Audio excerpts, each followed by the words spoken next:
how heavy is that? That's 36 kilos? Yeah, so it's 80 pounds. 80. Yes. So would you use a lighter one to warm up, or would you go right to that? Usually I reserve the heavy kettlebells for either towards the end of my workout or after I've been properly warmed up. Especially once you hit in your 40s, you definitely got to take the warm up more seriously. Young and in your 20s, you could just jump right into your regular workout without doing any. And you get to be Derek's age and you got a bunch of blown out parts. Yes, so you turn into Derek if you don't do the proper warm up. And you got blown out hips and shoulders. Your basic kettlebell exercise is, everybody knows, is a kettlebell swing, the Russian kettlebell swing. As you saw earlier, I did the resistance band warm up. But for example, if I want to just jump right into it and I have this heavy kettlebell, before I start doing anything crazy like a clean or a snatch with it, I'll do several rounds of like 20 reps with just regular Russian swings. A lot of people who are not familiar with kettlebells, they don't get the technique properly right away. A lot of stuff that I see from beginners is they rely on their shoulder strength to raise the kettlebell. The big thing in the kettlebell swing, actually in a lot of the movements that we do, we use hips. You gotta use your hips for a lot of that force of pushing the kettlebell. For the technique for the proper kettlebell, Russian kettlebell swing, is you gotta pretty much relax your arms. You gotta relax your grip. Like I never over grip the kettlebell. It's loose in my arms. My arms are not tight when I'm doing this. I'm not trying to muscle this all the way up to where my shoulders are all tight. My whole upper body's tight. All the power is coming from the hips. I'm using my hips to push that kettlebell forward.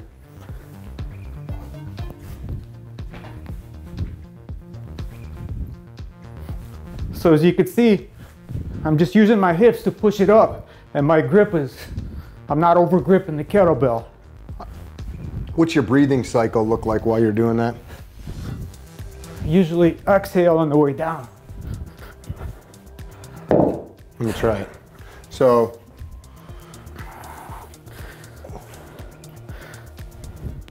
but it's heavy. Yeah. So use your hips. So push it with your hips.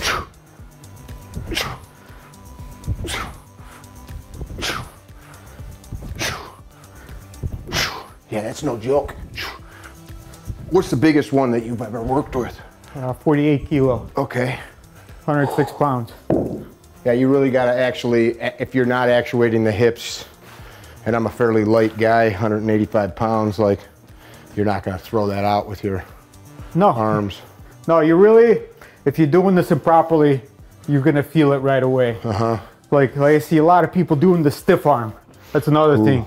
They're doing a stiff arm, and I was like, I think unless you were 400 pounds, I don't know if you even could do that with that. No, but like, easier to demonstrate this with the light kettlebell. That I watch a lot of beginners do this. They do it in proper form. Their hips are not really moving, and they're just doing this. You see a lot of straight arm, and they're just using their arm to drive this forward. Or instead, if they just relax their arms, relax their grip, and just use the hips. You're just using your hips to push that kettlebell. Like if you see, like my grip is very loose on the kettlebell.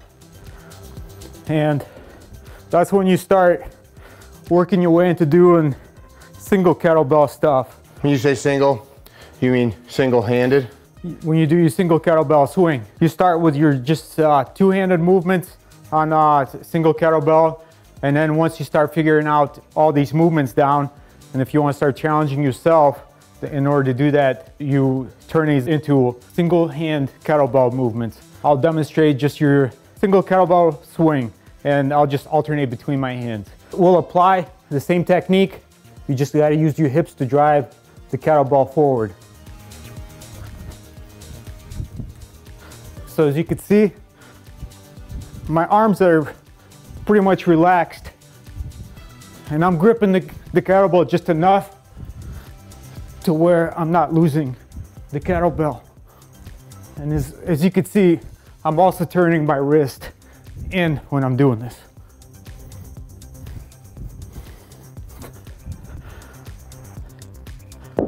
Why? It just feels more natural for the kettlebell. Right, so you instead of keeping it straight. You're turning your wrist on the up. On the down. Let's see, so down, you were here? Yeah, so. Not here. Not straight. Here, up. Plus it fits between your legs easier that way. So you're here. I just want to move it a few times before I drop 80 pounds on my feet. You're turning it as soon as it goes past your legs. So you start turning it and catching it. You're not like going all the way here and then trying to catch it over here. I mean, turning it over here. I just want to feel one arm for a second with all this weight.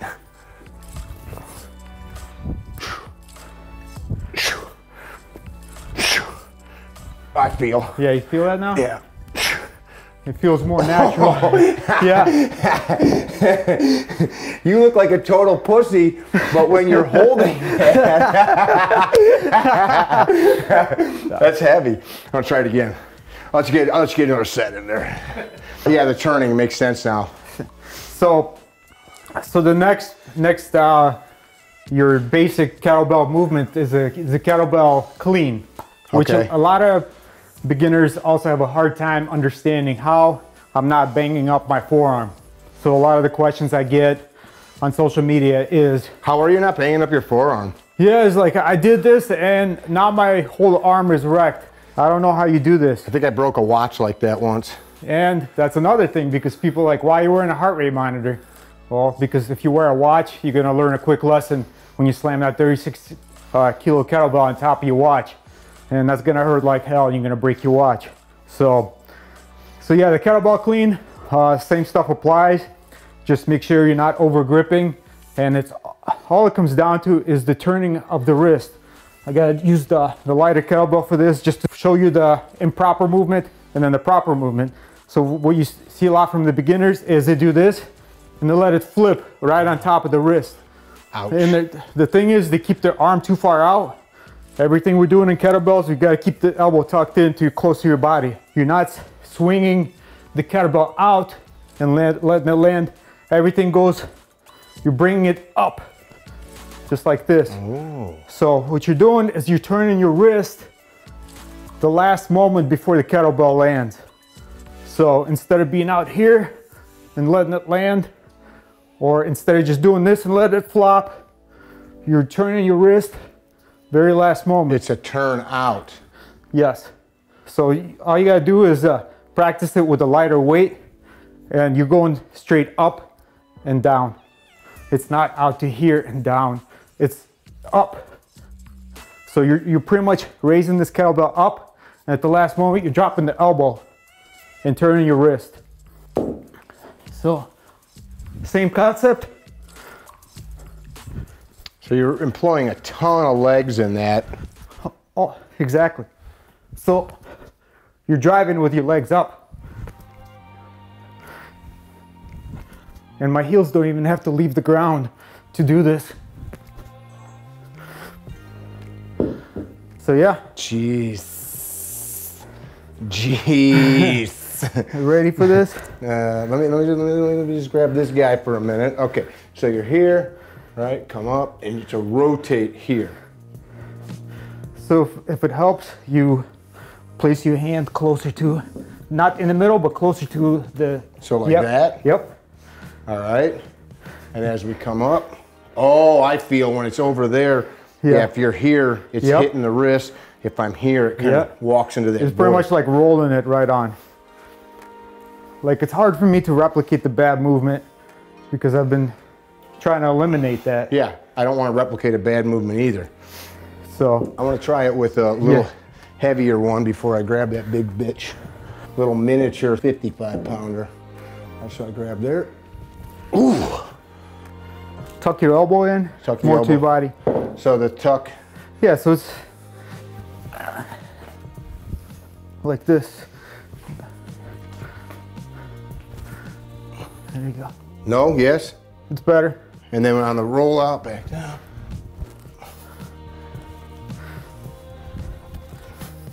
You can even bring your wrist even more this way. Which way? You don't have to go all the way out this way. Side, like, side. Yeah, like this. Because you'll definitely notice it when you're doing double kettlebells. They end up just facing each other like this when you're on the up position. Okay. So you grab here. Should we get an ambulance on standby? I don't know if I need an ambulance. Ooh. Yeah, that's all about technique. It's all... And personally, I know myself enough that just trying to be a brute and not having good technique, I don't want to my wrists up. Yeah. Or my bicep. Or, you get, yeah. So I'll practice that more. Actually, I've got one that's probably 10 pounds lighter than this yet that I'll practice that technique on. Yeah, so pretty much all your power is coming from your lower body. So if I gave you 2 of those, I got 2 of these 55s, is that 2? All right, with the 2 of them, 90% of the work with the kettlebells that I do, I use double kettlebells. For the longest time, let's just say all I was doing is 2 24 kilo kettlebells because I found that 24 kilo is my perfect everyday weight that I can work with comfortably, doing majority of the movements. Lately, I've been adding 2 32 kilo kettlebells, and if I want to go heavier, I'll just do 32 kilo. But like I said, you have to graduate your way up. 16 kilo kettlebell used to kick my butt when I started doing this. But if you want to mix anything up, I get a lot of questions like, where do I want to start with kettlebells? I'll just usually get 2 of the same weight, and just this way it gives you the versatility of using single or double kettlebell. You could do swings as well, and to make the swings easier for yourself, because trying to fit 2 kettlebells between your legs, you're going to start catching the handles on your thighs. So you just got to remember to turn your wrists in and then bring them back out, so that way they'll go right between your legs smoothly. So just like your mom. Exactly. So same concept, same technique, just using 2 kettlebells. So as you can see, I'm turning the kettlebells when they go between the legs, and I'm using my hips to drive the kettlebells up. As you can see, my arms are not strained, and I'm not using my shoulders. I'm just using my hips to drive the weight forward.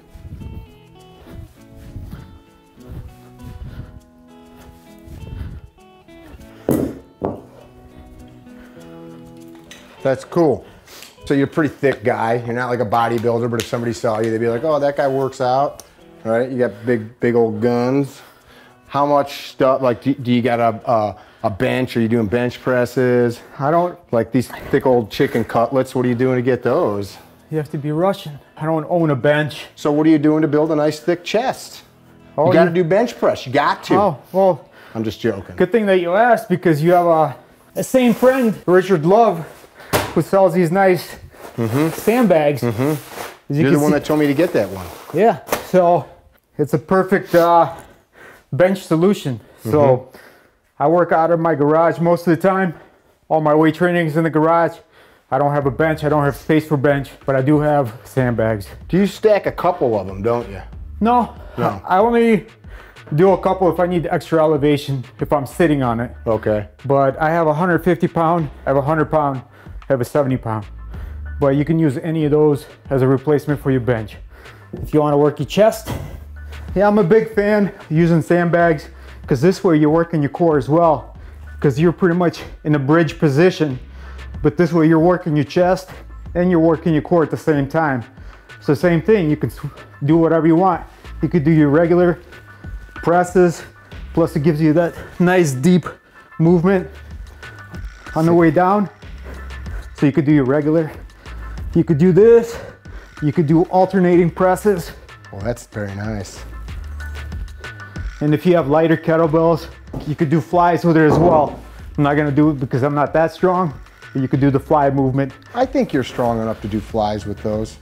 I'm not that warmed up, but... Don't do it! I'm just joking. All right, but for all you bodybuilders out there, you can switch to 1 kettlebell. You can also go close, and you can also do your skull crushers. Nice little try action there. That's right. All the while you're working that core. And then you can also do your pullovers. Another very great exercise.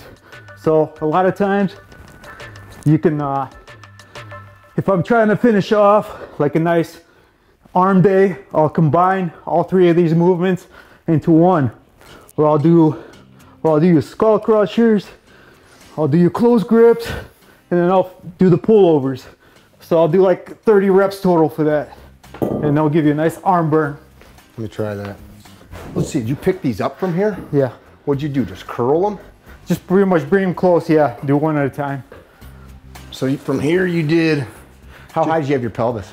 Try to keep it parallel so we're not sagging. I'm assuming you're working on keeping your neck crooked. Yeah. Yeah.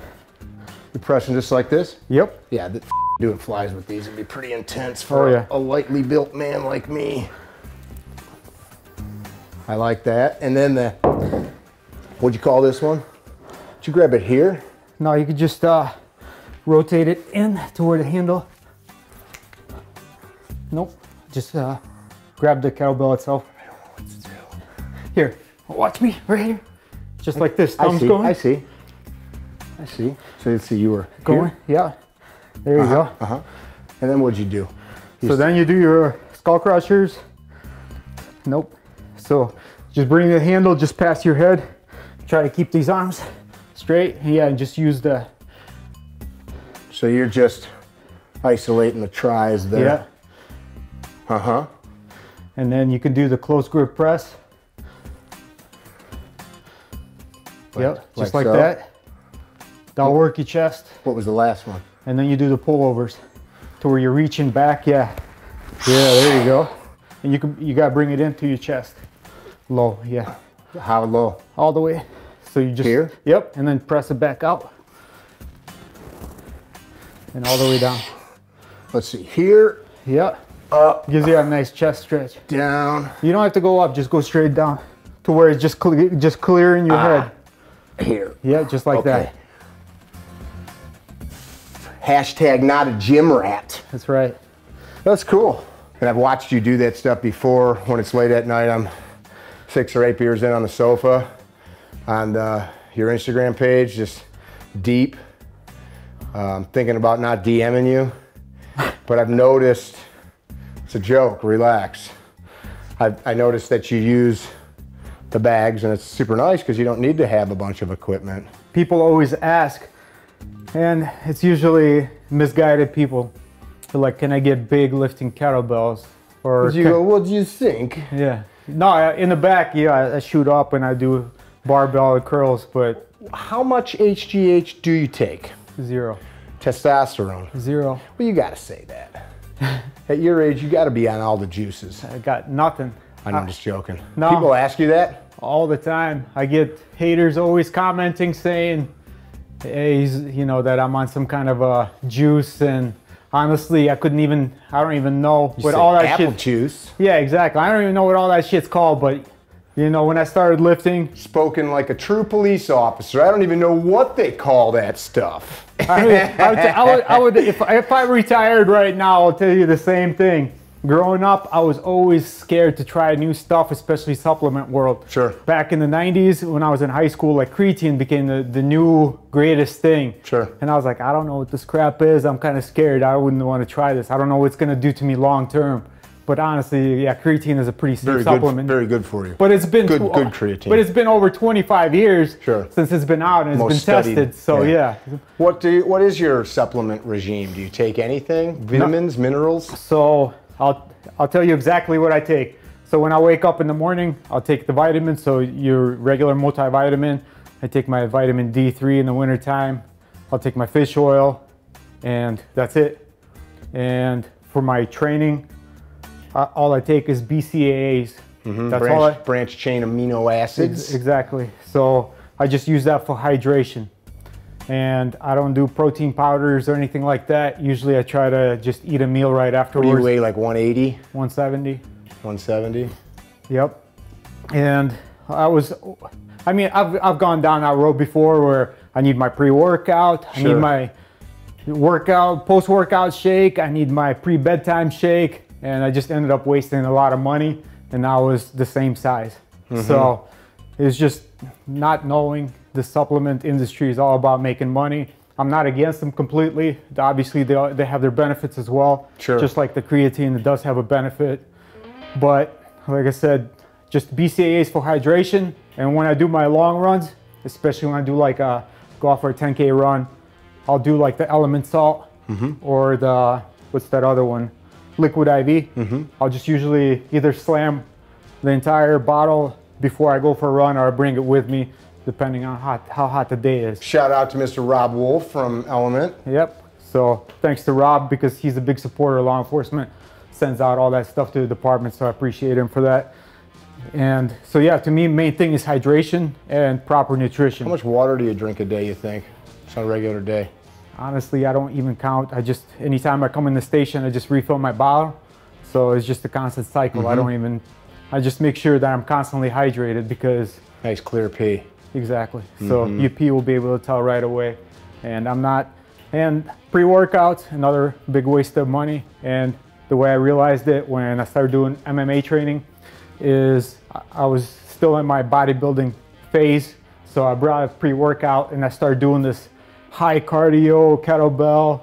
And I was so dehydrated because all that caffeine is just dehydrating. And when you're doing high intensity cardio workouts, you're doing more damage than good. So eventually I adopted to just doing BCAAs or like the element salt. Yeah.